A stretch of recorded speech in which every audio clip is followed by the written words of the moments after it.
Hey everybody, this is JK welcoming you to Exilic Music Studio and another pop rock production technique session.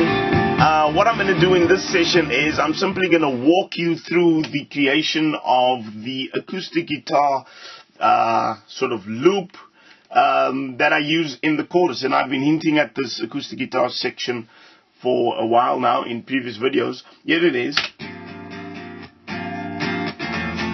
Before I get into what I've actually done here, let me say something about Logic and other digital audio workstations, sort of graphical user interface.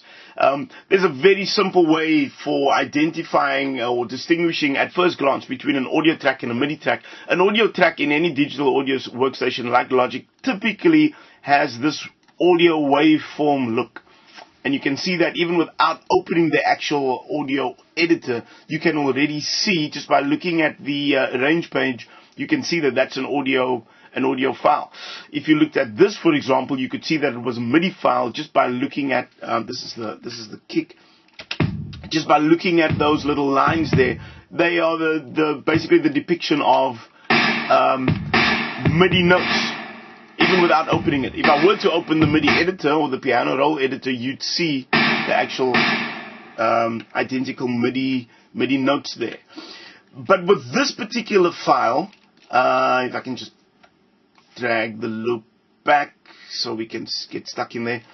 With this particular file, it's a bit of a hybrid, because at first glance, it looks like elongated MIDI notes, MIDI files. But if I were to open this up, you'd see that it's actually an audio file. So what this is, in fact, is an audio recording of this guitar loop which I played. Played this guitar riff, this acoustic guitar riff, just some chords sliding up and down. And then what I did was I began to cut this. Okay, so what it initially sounded like was this. This was the loop as I played it. Yeah. But then what I did was I found by accident that if I slid it off the grid like this, and let me put the metronome on so you can hear it.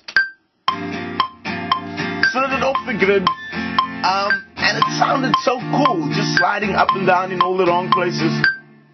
What I decided to do was keep it off the grid, but drop in just the first note for the downbeat, just to give it some definition. Eventually it became sort of like a sampled groove now. You can see that stutter there. And then the rest of it is played off the groove.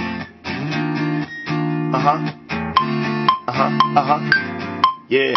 So what I did was I decided to use this as is, but in order to make copying and cutting and pasting simpler, I simply packed the folder, and this is the content of that packed folder.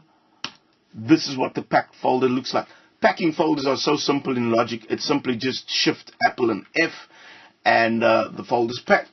What I've got in terms of some plugs and effects on this acoustic guitar track, let me get the metronome off for you, is a sample delay. What the sample delay does is it just sort of adds a bit of a stereo effect by widening the pan there, so it gives it some width. And then I ran it through what is this? Type R pumping compressor, just to bring out the lows. And then I've also got some reverb on it. So let me just show you this guitar, this acoustic guitar sample without any of the effects.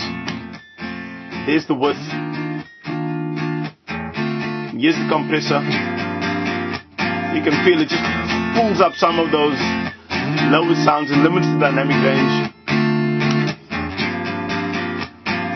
Softer sounds brought up. And here's the reverb now. And what the reverb does,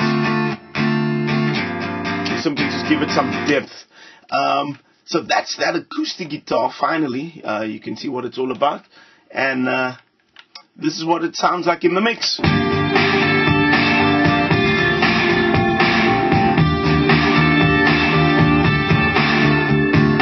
Cool.